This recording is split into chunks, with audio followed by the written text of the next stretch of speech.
It began not in a factory or laboratory, but in a dim, oil-scented hangar on an English airfield in the winter of 1943.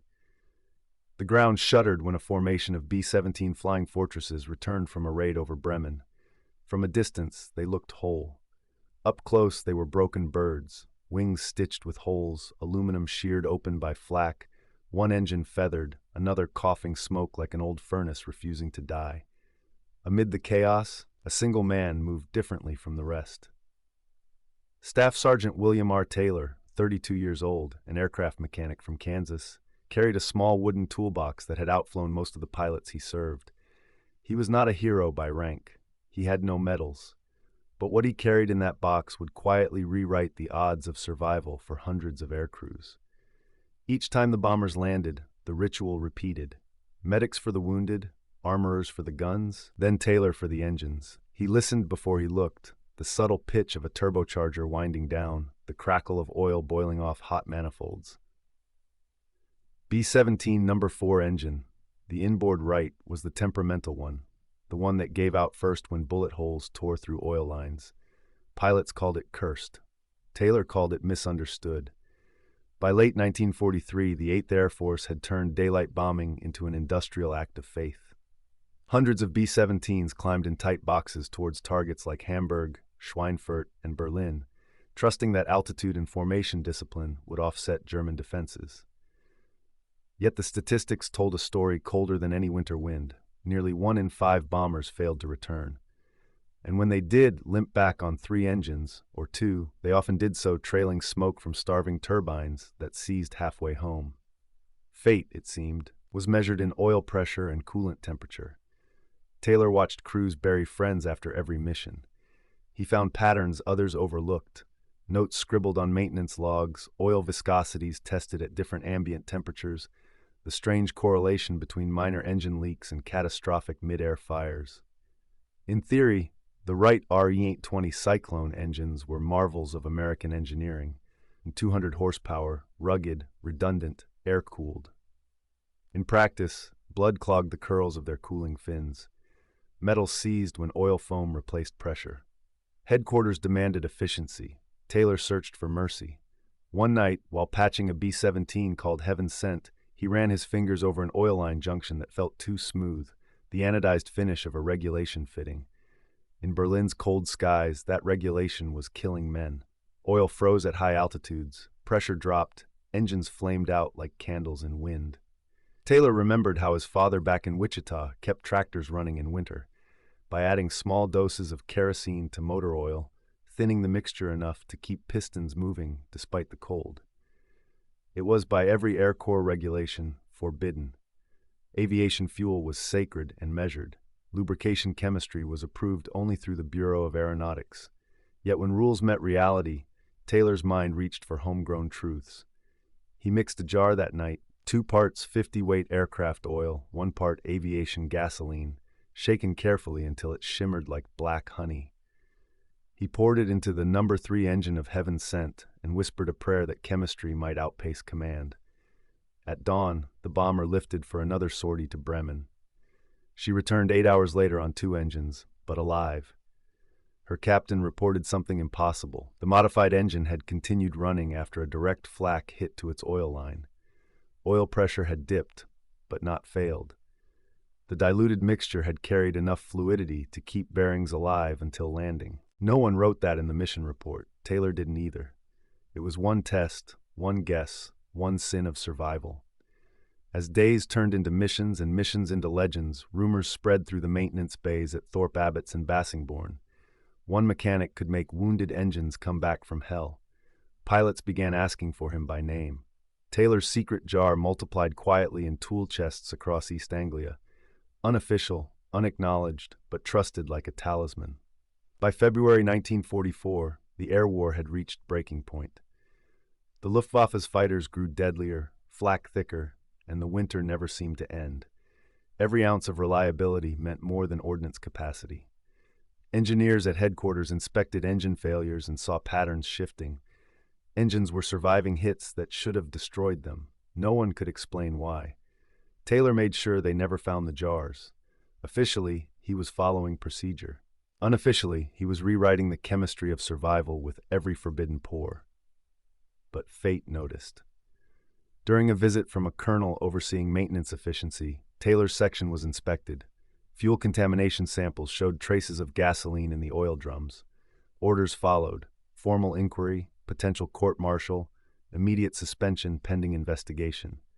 The mechanics looked at each other in silence, one of those silences where truth and loyalty wrestle inside the same heart.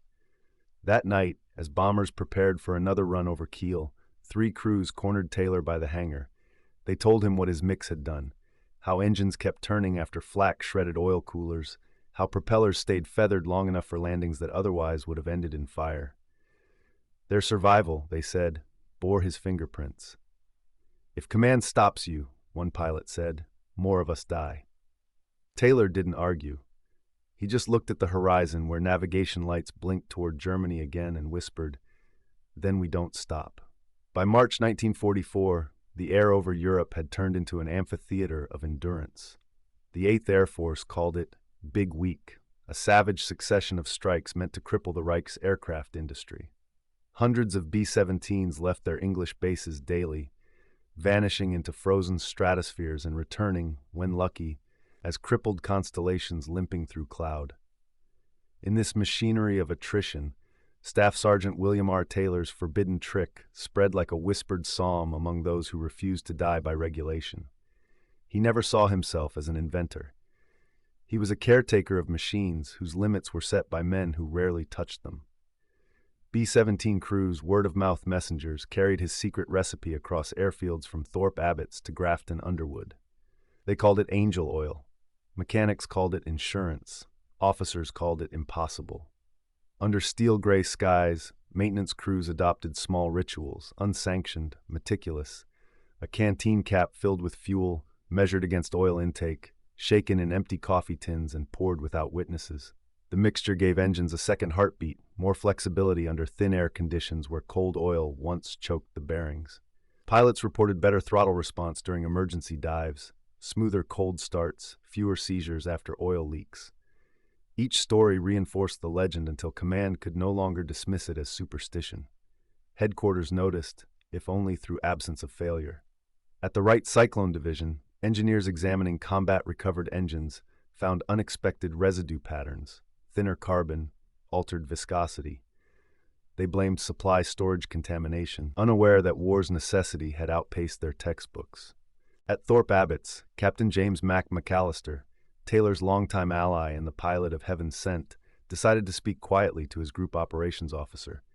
"You want numbers on why we're bringing more ships home," he said. "It's not luck, it's chemistry." The officer stared, torn between gratitude and fear. Regulations were printed in red ink for a reason. Fuel and oil could cause vapor lock, bearing pitting, spontaneous detonation.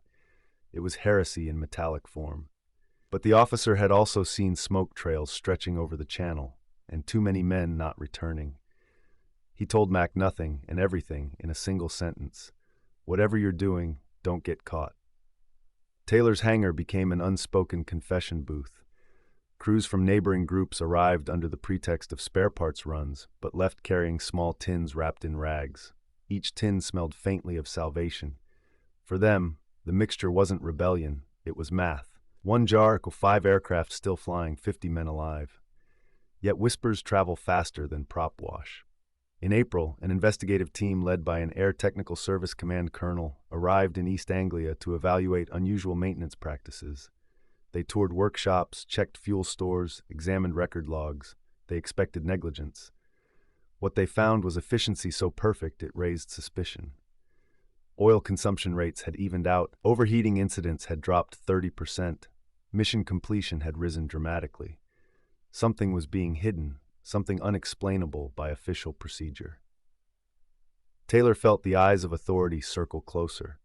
Every sound of bootsteps outside his workshop made his chest tighten. He wanted to protect the men, but knew discovery could mean grounding or prison. Despite warnings, he refused to stop. If the war cared about paperwork, he muttered, nobody would be flying. One dawn raid changed everything. March 29, 1944, target, Brunswick. High winds tore formation apart, flak shattered the sky. More than 40 B-17s failed to return. But those that did carried strange data. Aircraft from Taylor's maintenance line showed engine temperatures lower than any previous record under comparable conditions. Statistically, his squadron had lost fewer planes per sortie than any other in the theater. Reports reached command tables bearing numbers that looked miraculous. Colonel Harold McIntyre, lead maintenance officer for the 8th Air Force, flew to Thorpe Abbotts personally. He wanted answers. He found Taylor beside a disassembled nacelle, oil streaking his uniform. The colonel asked bluntly, "You haven't been altering spec oil blends, have you?" Taylor answered with the kind of honesty that sounded like defiance. "Sir, the men come back because we did." Silence filled the hangar. To admit the truth meant formal violation of Air Corps protocol. To deny it would dishonor logic itself. McIntyre looked at the carbon-scarred cylinder head in front of him, saw where metallurgical impossibility had somehow held together, and exhaled. "I never heard that," he said, "and you'll never write it down." From that moment, Taylor's forbidden trick crossed a line from rumor to unofficial doctrine. The colonel quietly arranged for experimental cold-weather lubrication trials in internal reports. They used his numbers but erased his name. Behind the paperwork facade, the tests replicated his blend under controlled oversight, validating what battlefield intuition already knew. A diluted mix could sustain effective viscosity under sub-zero conditions for limited periods without catastrophic failure. No medals accompanied that revelation. Only more missions. Each bomber that roared down the runway now carried an invisible secret stitched into its lifeblood. The men inside never saw the mechanic waving from the hangar's edge as exhaust plumes rose into morning mist. They didn't know each flight carried a fraction of his rebellion beneath the cylinders. While commanders argued strategy, Taylor's colleagues fought subtler wars, keeping turbines alive long enough for victory to matter. Nights blurred together, grind, wrench, refill, test. The sound of safety became routine, a purr where there once had been coughing death. But higher skies birthed higher stakes. Allied command prepared for something beyond attritional raids, the full invasion of Western Europe. Normandy required air supremacy without collapse. Every bomber, every engine, every drop of oil mattered. In the tense weeks before D-Day, Taylor's unnamed formula became standard in everything but law. The oil depots received revised specifications labeled Winterized Additive Blend C. The official sheet cited viscosity stability under field conditions. No credit line followed. Yet the war machine finally acknowledged through bureaucratic translation the invention it once threatened to court-martial. Taylor never celebrated.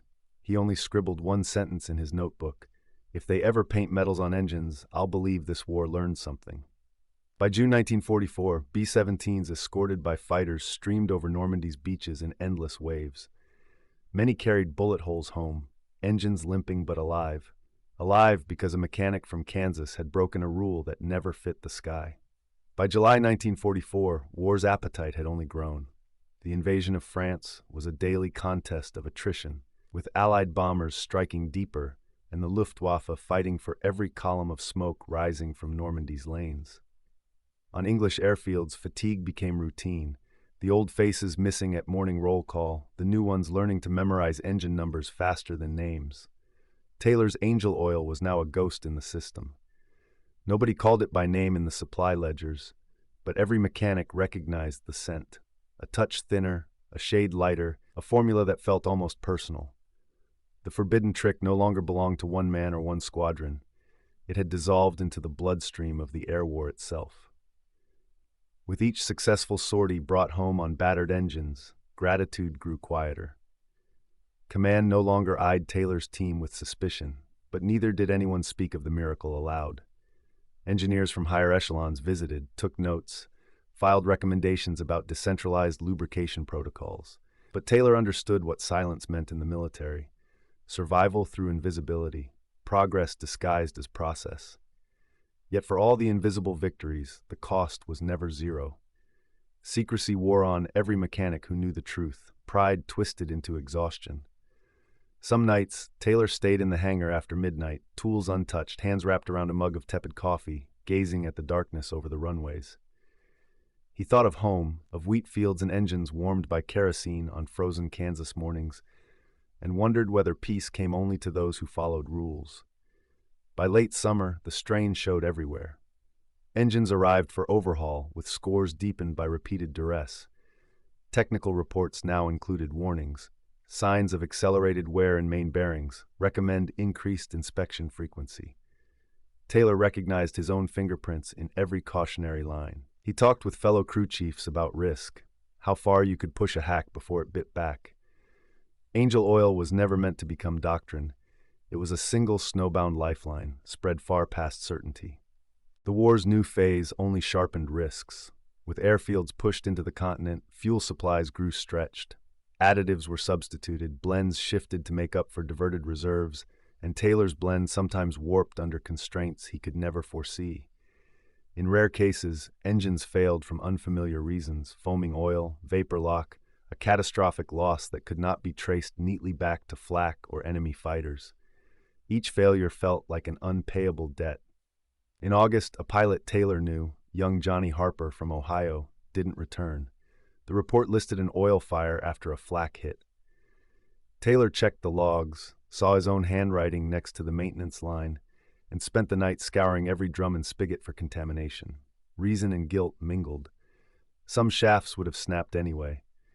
But how much ingenuity was too much before it circled back as recklessness? He started writing letters never mailed about what it meant to trust unofficial knowledge. "I used to think rules were for safety," he wrote. "Now I wonder if they're just safety nets for people who've never patched a hole in a real storm." Meanwhile, brass upstairs still operated on a different timetable. Reports about bomber losses reached Washington and London, coded as numbers: sorties, bombs delivered, aircraft missing, engine failures per 1,000 hours. Taylor imagined his single mechanic's hand ricocheting through those stats, a ripple that could never be traced unless failure returned it to the surface. But then, as autumn cooled the fields, something shifted. The European campaign's grinding advance reduced the highest-risk missions. Luftwaffe resistance thinned, engine survival rates stabilized. 8th Air Force engineers launched a formal trial of oil blends, spinning Taylor's work into the language of experience, transferable wisdom. "Field chemistries adapted for ambient conditions," the report read. No names, no citations, just the quiet absorption of what had once been forbidden. Taylor met with a new officer, fresh-faced and eager, sent to observe best practices as the Allies prepared for final drives across the Rhine. The young engineer's questions brushed too close to old wounds. Did the mixture affect long-term reliability? Did anyone ever reverse the trick when it wasn't needed? Would a peacetime Air Force recognize its value or erase its existence? Taylor's answers were as tired as they were honest. The men got home. Everything else is just paperwork. In early November, Taylor received news from USAAF headquarters, a citation for innovative dedication to the efficiency and survivability of deployed engines under combat conditions. No medal, just an envelope with a single typed line. Whether it was meant as praise or absolution, Taylor wasn't sure. But the next morning, as the bombers warmed up in the pale sun, he still walked the line, searching each cowling for leaks, every oil stream for the right color and texture. The rules had blurred, but his purpose had not. April 1945. The smell of spring crept across the runways that had known only oil and cordite. The war in Europe was ending, one telegram at a time. B-17s no longer thundered overhead in endless procession. A few still flew reconnaissance, others ferried supplies, but the age of high-altitude combat was dissolving into quiet normalcy. For Staff Sergeant William R. Taylor, the silence felt heavier than the roar.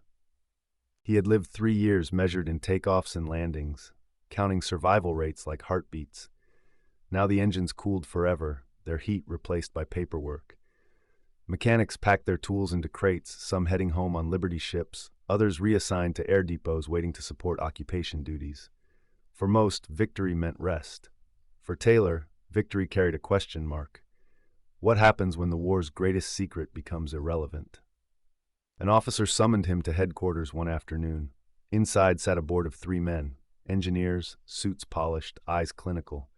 They thanked him for his service excellence, then explained the Air Force's transition to standardized post-war specifications. New lubricants, new jet designs, new rules. The world was moving on from propellers and pistons. His contribution, whatever it had been, would be absorbed into future procedural refinement. Taylor understood. The thing that had mattered most would live on anonymously, stripped of its story, swallowed by bureaucracy's appetite for order. Yet as he signed discharge papers, the colonel leaned close and muttered, "You did good, Sergeant. You saved more than numbers." It was the only acknowledgement he ever received, and perhaps the only one that mattered. Weeks later, he boarded a Liberty ship bound for New York. The sea was calm, the noise gentle compared to the thunder he knew. He carried only his duffel and the small wooden toolbox that had outlived the war. Inside lay an empty jar once filled with the mixture that rewrote fate. He hadn't cleaned it, didn't need to. The smell of oil and gasoline clung stubbornly, a ghost of defiance in peacetime air. America welcomed its soldiers with parades, brass bands, banners proclaiming victory. Yet behind the celebration lurked a sense of incompleteness, a quiet grief that statistics could never measure. Taylor turned wrenches in a civilian workshop for a while, trying to relearn normal life, the sound of an engine that wasn't meant to kill or save anyone. But certain instincts never faded. He still listened for the pitch of motors, still judged the viscosity of oil by sight, still remembered the 1,000 lives that depended on every drop. In 1946, he received a letter marked Army Air Force's Committee on Lubrication Performance. It contained data tables from field trials 1944 to 45, validating that modified oil blends had reduced in-flight engine failures by 23%. There were no signatures, no mention of him. The language was sterile. An alternative viscosity control method proved advantageous under combat variants. He smiled anyway. History had accepted the truth, even if it forgot the man. Meanwhile, the world shifted faster than imagination. Turbojet engines, first glimpsed in German prototypes, were becoming the new heartbeat of flight. They required pure kerosene, precision metallurgy, and technicians trained from scratch, mechanics who spoke in decimals and equations instead of intuition. Taylor listened to the new sound of jet thrust on a stateside test field and felt both pride and distance. Progress had arrived, but it owed a debt to every improvised trick that kept older machines alive long enough for peace to invent replacements. Occasionally, visiting flight officers would drop by his small workshop on weekends. They brought their fathers, uncles, friends, men who had flown through hell and somehow returned. They spoke of flak bursts, burning oil, and one miracle mechanic whose engines never quit when they should have. Taylor never told them it was him. He let their stories live free of correction. Legends, he realized, belong to those who need them most. Years flowed quietly. Newspapers turned the air war into nostalgia. Photos of young crews smiling beside bombers they barely survived, documentaries about formation tactics and bravery awards. Articles never mentioned the chemistry of survival, the hidden science behind endurance. Taylor didn't mind. He watched the first civilian jet streak over Kansas skies and thought of all the improvised hands that had paved their trail. One evening in 1952, while helping a neighbor repair a crop duster radial, he caught himself mixing a trace of gasoline into thick winter oil and smiled. The sound of the engine starting on the first crank pulled him backward through time. The roar of fortresses, the cheers when crippled bombers touched down, the feel of frost-coated aluminum under his palms. He realized in that moment that he hadn't been defying rules. He had been extending compassion through machinery. Decades later, aviation museums would preserve B-17s as static relics, their engines polished to mirror finishes. Visitors would marvel at their size, their endurance, their mythic reputation for bringing crews home.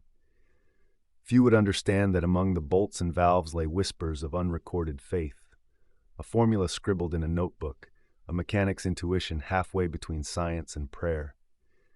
History remembers heroes who fly, not those who fix. But somewhere in the continuity of innovation, between flight line and laboratory, between risk and reason, stands the figure of William R. Taylor, a man who measured worth not in rank or recognition, but in sound, the soft, uneven heartbeat of an engine that refused to die.